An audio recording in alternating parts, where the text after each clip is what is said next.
You can easily find two contradictional characteristics of Japanese cultures or Japanese characters. One is elegance, one is brutality. But these two characteristics are very tightly combined sometimes, and our brutality, I think, comes from our emotion.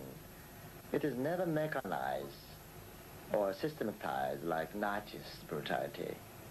And I think the brutality might come from our feminine aspect, and elegance comes from our nervous side.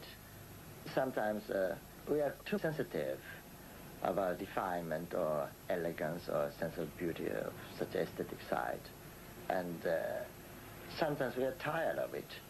And we need sometimes a sudden explosion to make us free from it. And for instance, after the war, our brutal side was completely hidden. But I believe it is just hidden, I think.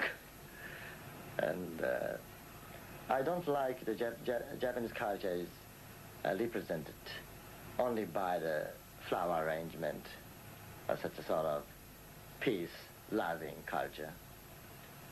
We still have, I think we still have a very strong warrior's mind in our...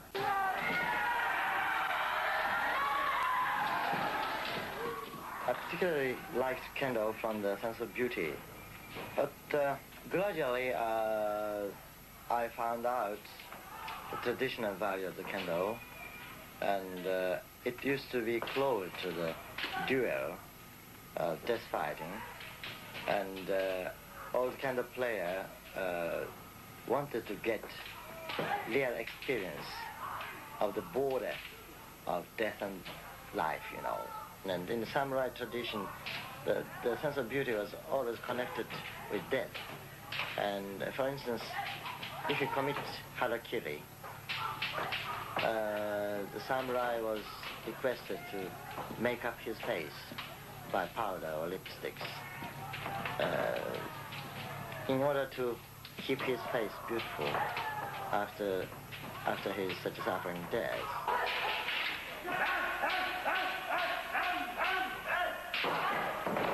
I think economical prosperity gives some bored feeling already, and it gave a big, huge spiritual vacuum and